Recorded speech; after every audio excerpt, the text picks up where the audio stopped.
espacio de Comunicándonos de Agroempresario, hoy tenemos como invitado a Daniel Tardito. Él, su formación es de ingeniero en producción agropecuaria en la Universidad Católica Argentina y tiene una gran trayectoria en el agronegocio. Él empezó hace muchos años atrás en FACA, que fue una de las cooperativas agrícolas más importantes que tuvo la Argentina. Luego pasó al grupo Urnequiana, Unitec Agro y Unitec Bio, como el responsable, el CEO de estas compañías. Y de un tiempo a esta parte se ha dedicado a la consultoría y a la promoción de nuevos negocios a través de su propia empresa, que es DAT. Daniel, bienvenido acá a Agroempresario. Muchas gracias. Bueno, hay muchísimo para hablar, Daniel, de qué negocios y cómo se pueden desarrollar negocios agropecuarios acá en la Argentina. Y tal vez justamente empezando por ahí, la pregunta es cómo estás viendo las oportunidades. ¿Qué oportunidades hay hoy para que haya nuevas inversiones, para que haya negocios en la cadena agroindustrial?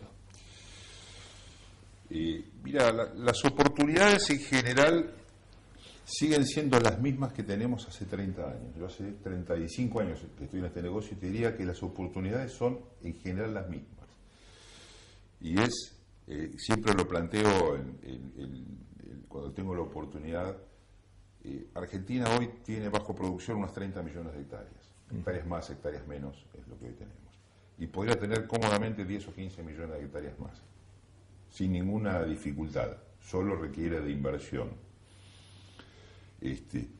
O sea que hay 15 millones de hectáreas de oportunidades para claro, desarrollar en un mundo que ha salido a buscar dónde producir más. Y cuando digo dónde producir más, no es solamente salir a producir commodities, sino también a agroindustrializarlos en muchos casos.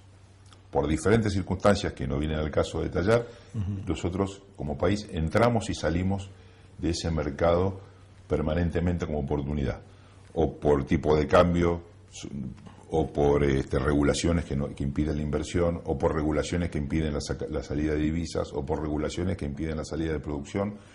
Eso ha hecho que en los últimos años, aquellos que nos dedicamos a la captación de inversiones internacionales para el desarrollo de proyectos agropecuarios en Argentina, nos hayamos visto muy dificultados en poder desarrollar nuevos negocios, ¿no?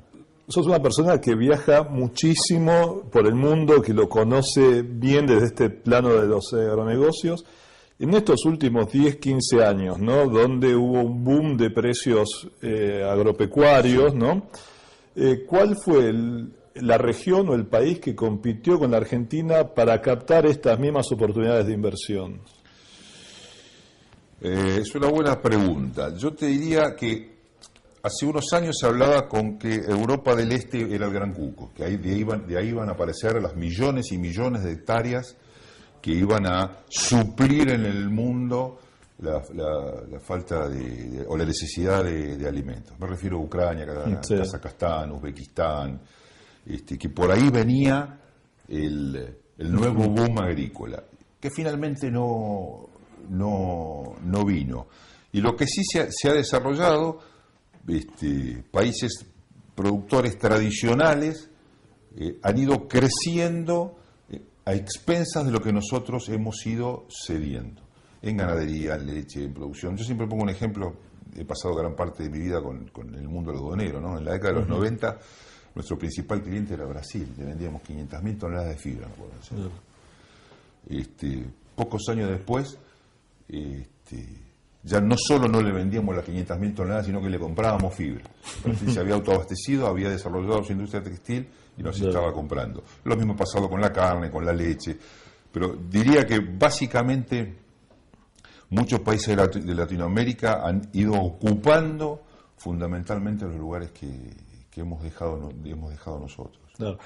De todas maneras, me parece, Daniel, y corregime, que hay como percepciones muy cambiantes en el mundo de los agronegocios y de las inversiones.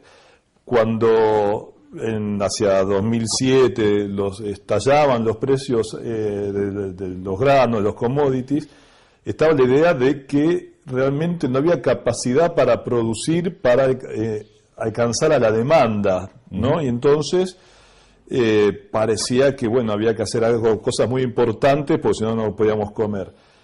Unos años después se vive la percepción tal vez mucho más relajada, que, bueno, aumentó la productividad, las cosechas, se reacomodaron los stocks, y da la sensación, por eso te pregunto a vos si es así, sí, que esa iniciativa hacia el desarrollo, a la inversión en productividad decae. No creo que pase realmente por ahí. Sí hubo un boom muy fuerte. Yo creo que por primera vez al mundo realmente le empiezan a faltar alimentos. Uh-huh. ¿Sí? En la actualidad. Sí, sí, pero en serio lo digo. O sea, no desde el punto de vista, tal vez no suene muy políticamente correcto, pero digamos, no me refiero a la gente que pasa hambre en el mundo, porque la gente que pasa hambre en el mundo lamentablemente va a seguir pasando hambre. Claro. Lo que se discute acá es cuánto comen los que todavía comen. Claro. ¿Sí?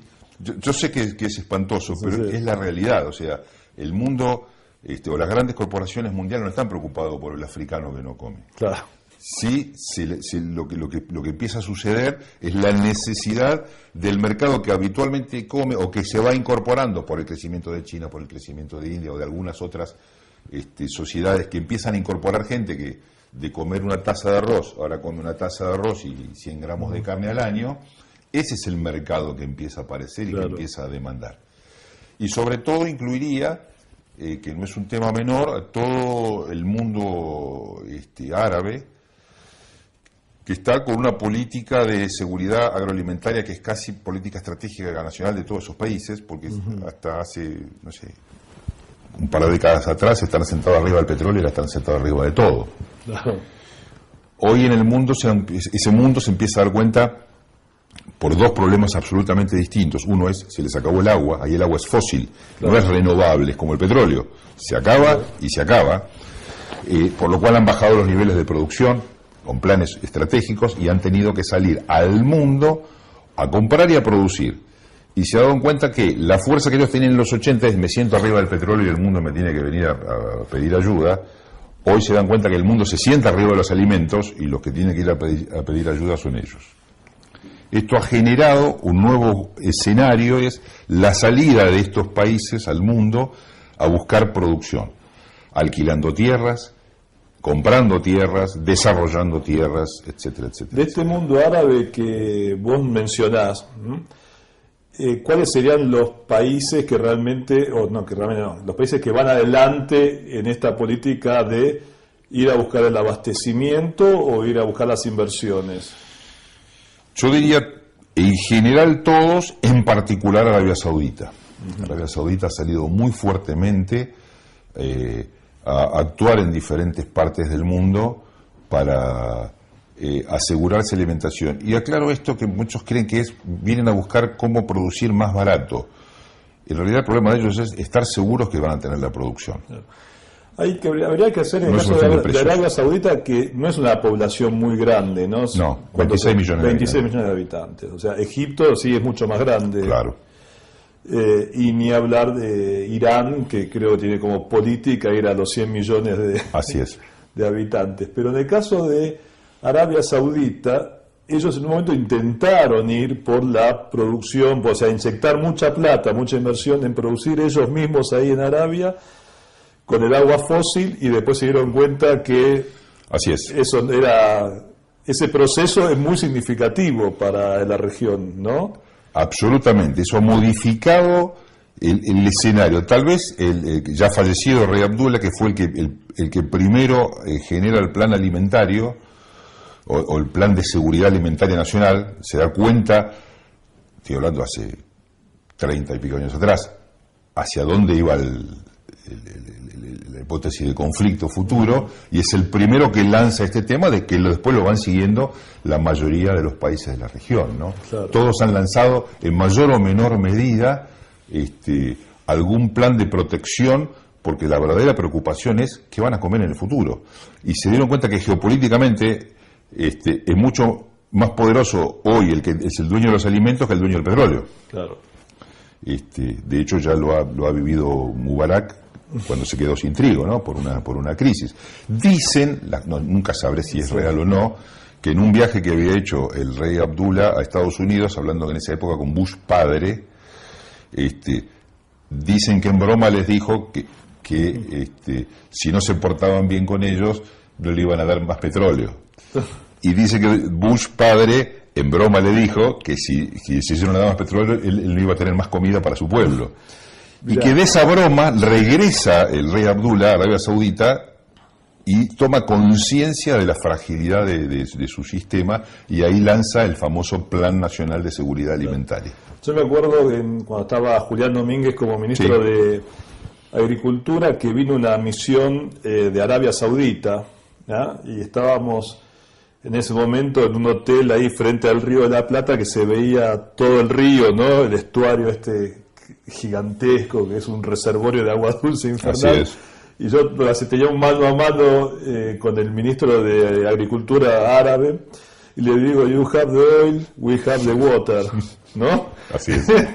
Y creo que el water hoy vale más que el oil. No te quepa la menor duda. No te quepa la menor duda de que estratégicamente pues todo lo demás, el mundo, en mayor o menor medida, lo va resolviendo, el tema energético, ¿no? Claro. El tema agua. Bien, eso nos trae un poco a colación el trabajo que yo conozco de vos, que hiciste para acercar capitales saudíes vinculados al riego y en su momento por lo menos a la provincia del Chaco para el desarrollo. Contanos de qué se trató ese proyecto y digamos qué pasó entre 4 años atrás y el presente. Para resumirlo, digamos, yo gran parte de mi actividad profesional, cuando trabajaba con FACA o cuando trabajaba para el Grupo Ornequian, lo desarrollé en la provincia del Chaco, lo cual me generó un conocimiento muy amplio de la región. Digamos, de hecho, mis hijos son del Chaco. Entonces, mi relación con la región es profesional y familiar, empieza así. A partir de eso, en el año 2010, viaja una misión saudí a la Argentina, que sale dentro de esto que hablábamos recién del plan de seguridad alimentaria, sale al mundo, ¿sí? El rey les da un budget, un presupuesto de 8.000 millones de dólares, dijo, vayan al mundo a buscar dónde generar alimentos para nuestro país. Después de un largo estudio que había hecho la gente de agricultura del gobierno saudí, deciden que la región a desarrollar es la región que incluye Brasil, Uruguay, Argentina, Paraguay. Por una relación tierra, agua, recurso humano, capacidad operativa o cultura agropecuaria de la región. Y efectivamente vienen en esta región en una misión específicamente para hacer ese desarrollo. Desembarcan en Brasil, pasan por Uruguay y pasan por Argentina. En el paso por Argentina, se vinculan con mi empresa, establecemos una relación, me piden, me comentan, entre las cosas, el interés en hacer desarrollos productivos en la Argentina. Algunos empresarios eran empresarios vinculados a la producción de ovinos, otros a la producción de granos, otros a la industria del riego. Bueno, con la industria del riego me hace un ofrecimiento de desarrollar sistemas o equipos de riego en la Argentina, con obra incluida, con financiamiento a muy largo plazo. A través de eso, y mi relación con la provincia del Chaco que acabo de explicar, vinculo al entonces gobernador que tenía una inquietud de toda la vida del famoso desarrollo del impenetrable, no solo este gobernador, sino todos los anteriores. Nos ponemos en contacto y surge la idea de hacer un primer desarrollo agropecuario de la región del impenetrable chaqueño, con el financiamiento de la empresa saudí, que ponía el dinero necesario para los equipos de riego y todas las obras de logística necesarias para que esto se produzca. Pregunta, ¿qué superficie estaban en ese momento considerando para desarrollar?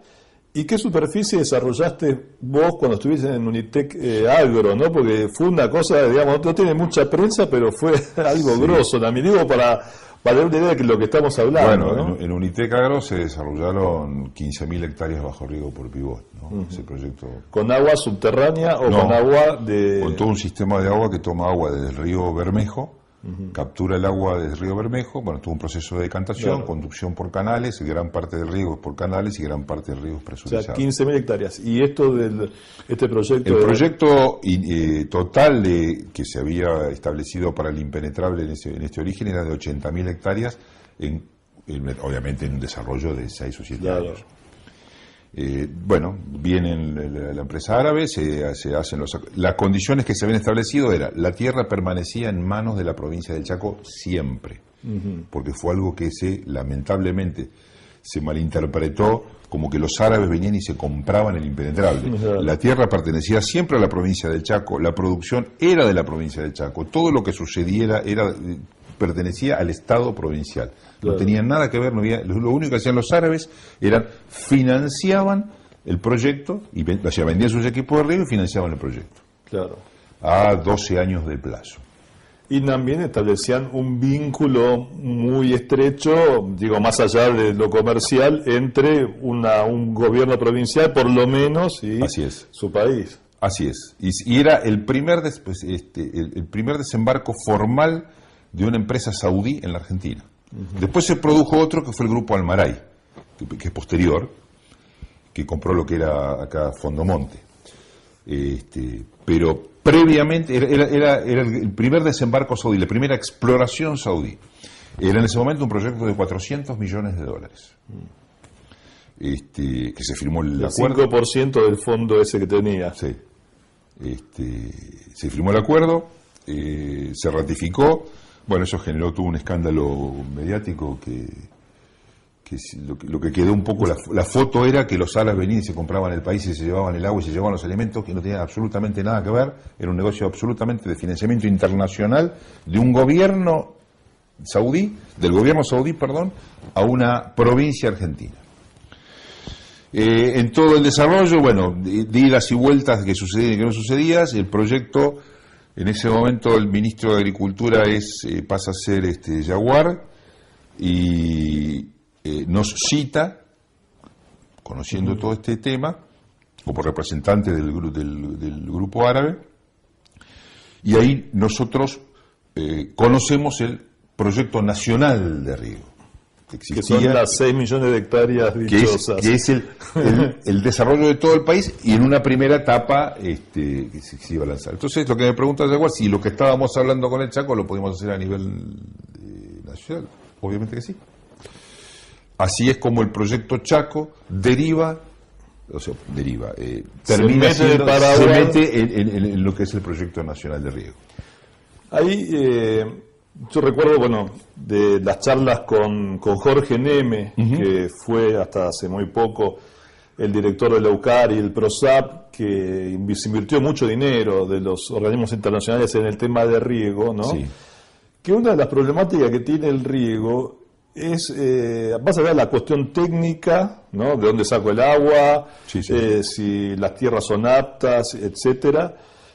Además del financiamiento, cuánto cuesta esto, una de las claves es decir, ¿qué voy a producir y para qué mercado? ¿No? En el caso Chaco, ¿cómo se encaraba esa cuestión? En el caso Chaco tenía una componente bastante amplia, productiva, pero fundamentalmente los cultivos si esa es tu pregunta, ¿qué es lo que se iba a desarrollar en la zona?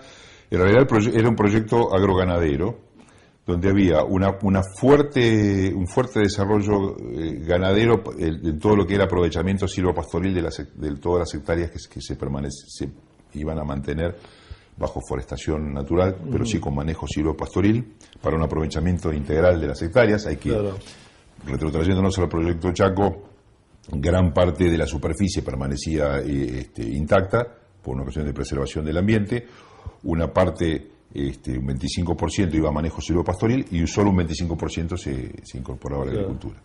Y dentro del proceso agrícola, los cultivos más predominantes en lo que era verano era el algodón y maíz y algo de soja. No eran un cultivo central en el desarrollo, pero fundamentalmente eran algodón y maíz, y sí se incorporaban fuertemente algunos cultivos de invierno, básicamente el mayor desarrollo se concentraba en el trigo. Después vino todo lo que pasó en la Argentina con respecto al trigo, al maíz, pero esa es otra anécdota. ¿Cómo viviste vos? Vos mencionás acá un punto que me parece clave, ¿no?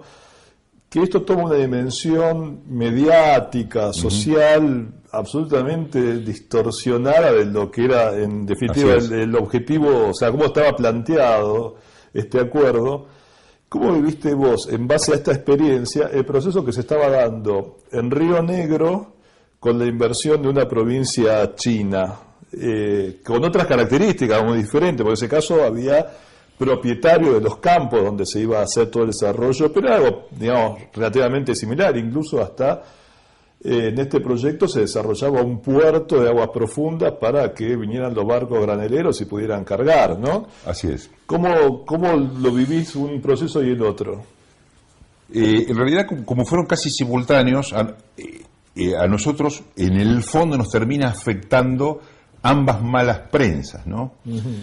Porque bueno, yo no soy un comunicador, yo soy ingeniero profesional agropecuaria, pero el problema que tuvieron, en el caso particular del Chaco, también había un desarrollo, una inversión en el puerto, porque gran parte de la producción iba a salir por el puerto de Barranqueras, que requiere de importantes inversiones.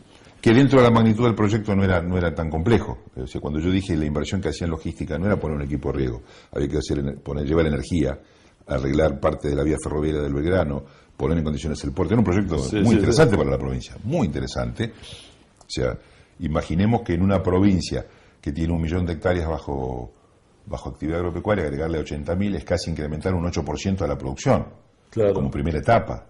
Es un número en esa provincia. El caso de los chinos, del proyecto de inversión china en Río Negro, viví y sentí lo mismo que nos pasaba a nosotros. Y estaba seguro que el final era el mismo. O sea, ¿vos creés que ahora, en este nuevo contexto político, hay posibilidades de que estas cosas, este tipo de desarrollos avancen, o ves que la situación de fondo es más o menos la misma? Es una buena pregunta. Desde el punto de vista de las expectativas, tanto de los que están adentro como de los potenciales inversores en el mundo, hay una situación de optimismo. ¿Sí? Hay como una apertura a qué bueno que esté pasando esto. En la realidad, todavía no hay hechos concretos que ameriten decir que eso está sucediendo. Quiero ser muy prudente en lo que voy a decir, pero es la realidad. Es decir, la expectativa de las empresas, o en algunos casos estados, inversores que quieren venir a invertir en la Argentina para producir alimentos, ya sea commodities o agroprocesados, la expectativa es buena. La realidad es que nada ha cambiado demasiado, excepto, no sé, el tipo de cambio. Pero nada ha cambiado demasiado porque, por ejemplo, para que quede claro, a lo mejor no es de conocimiento público, la inversión extranjera en tierras está prohibida en la Argentina a determinadas magnitudes. Está limitada. Claro. Pero lo que digo es, no va a venir ningún Estado o ninguna empresa internacional a invertir para desarrollar 500 o 600 hectáreas en Argentina. El que venga va a venir a hacer un desarrollo importante. Y eso implica, porque la ley de tierras a veces públicamente se interpreta como que hay una limitación para la adquisición de tierras. El tema es que se impide cualquier tipo de asociación, no solo la adquisición de tierras. Tampoco se pueden hacer contratos, ni fideicomisos, ni cesiones, o sea, en determinados volúmenes. Claro. El volumen establecido es 1.000 hectáreas para la zona de referencia o zona central y sus equivalentes en el interior. Nunca está bien claro, o no ha quedado muy claro cuáles son los equivalentes en el interior. Pero esto limita absolutamente cualquier tipo de inversión. Ahora, vos, de lo que, digamos, interactuás con gente de negocios, ¿no? Sobre todo en el mundo, incluso también con los estados, la parte pública.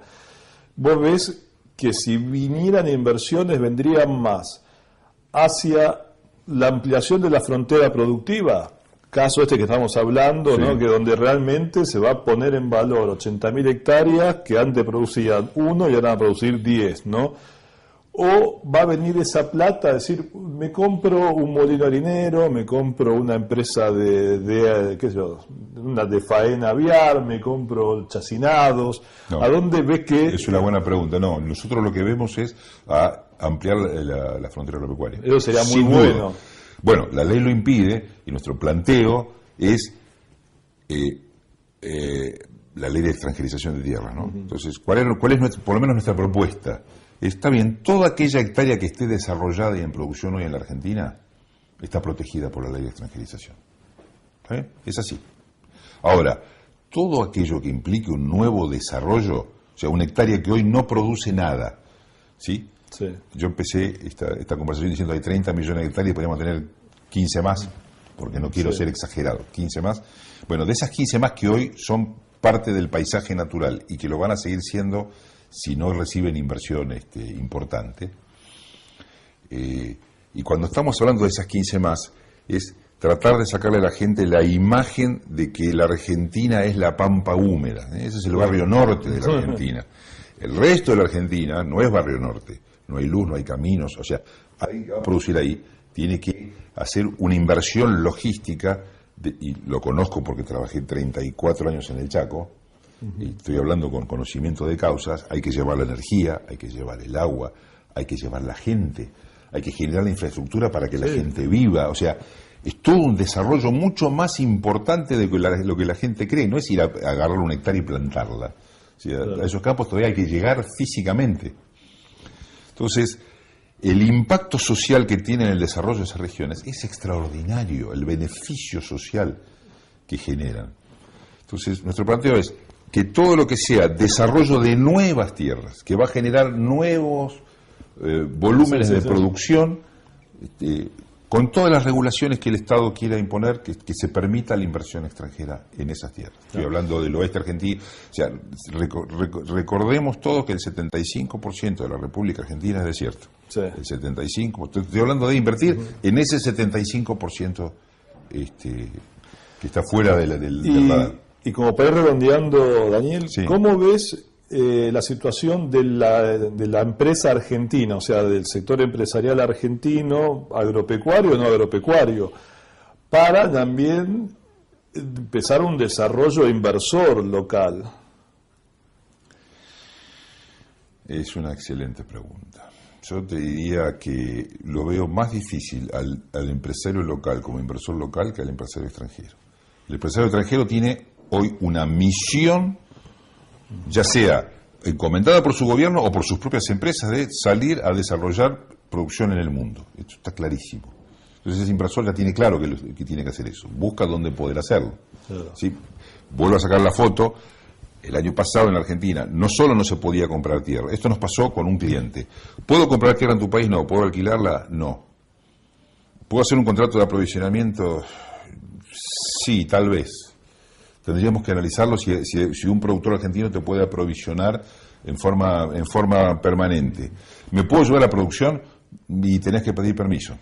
Pues no te lo podés llevar. O sea, vos podés venir, venís a la Argentina, producir, no sé, trigo, pero para llevártelo tenés que tener un permiso de exportación. Estamos hablando de la situación a diciembre del Ahora, pasado. discúlpame, Daniel, pero ¿hay otros países donde esto sí se puede hacer como vos lo estás describiendo? Sí, hay países donde lo dividiría en dos. Hay países donde se puede hacer reguladamente. Sí, hablamos de eso, así todo. Claro. No, pero lo aclaro porque también muchos de estos desarrollos han devastado África, han devastado muchos lugares del mundo donde se entraba sin ningún tipo de ley y hicieron cualquier cosa. Hay otros países, si quieren Estados Unidos, si quieren Brasil, donde ni siquiera la legislación es nacional. Hay estados que impiden hacer esto y estados que sí lo permiten. Claro. Todo depende del grado de desarrollo que ese estado necesite. Entonces yo lo que digo es, acepto que digamos, bueno, no sé, la pampa húmeda no se puede tocar, pero los que conocemos el interior profundo de la Argentina, ¿sí? A un productor de Patquía, por dar un lugar en el mundo, de Pirané o de, no sé, de algún lugar, de algún pueblo de Cuyo, donde hoy hay algún fachinal y unos chivos dando vuelta, a ese productor impedirle que le llegue la inversión, es condenarlo al fracaso a él y a las generaciones que vienen. Y la última, Daniel, mencionaste el caso de Arabia Saudita porque se involucra de alguna manera. ¿A dónde vos irías a buscar estos inversores que amplían la frontera productiva, además de Arabia? ¿Qué otro país hay donde vos decís, yo no sé, digo, por ejemplo, un Pakistán, un Irán, un Corea, ¿no? ¿Que dónde está otros así potenciales yo te diría, por lo menos socios? lo que recibimos nosotros es básicamente un mundo árabe. Cuando yo me refiero al mundo árabe, me refiero a Arabia Saudita, me refiero a Emiratos, me refiero a Marruecos, que están buscando dónde desarrollarse.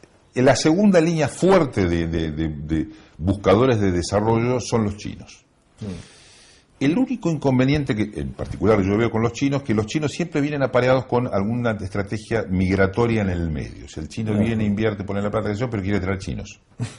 Pero también es respetable. Así se plantea, así se plantea abiertamente. Nosotros hemos tenido algunas consultas, algunos desarrollos bastante avanzados, pero hay como un condicionamiento final. Hay dos condicionamientos básicos con los chinos. Uno es que quieren poner mano de obra propia.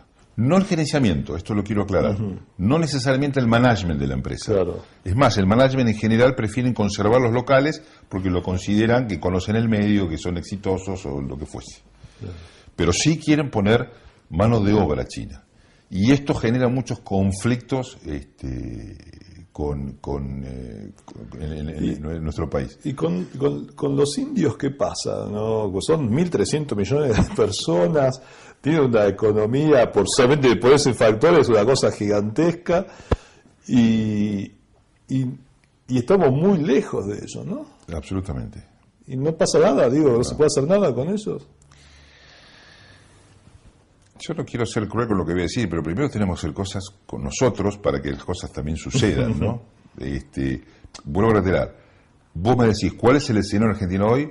De expectativas, fantástico. De realidades, ¿sí? De realidades para que ese hindú venga o para que el chino termine viniendo. O sea, acá hay que dar definiciones muy claras que no están todavía entendidas. Entiendo que esto es muy nuevo, el gobierno recién tiene 6 meses, pero digamos, el escenario no ha cambiado demasiado como para que esas inversiones empiecen a llegar. Yo lo que digo es, tranquilamente Argentina podría desarrollar 15 millones de hectáreas, solo con el mundo árabe, solo con los chinos, y si querés te agrego solo con la India y Pakistán. Claro. Solo con esos países lo podríamos desarrollar.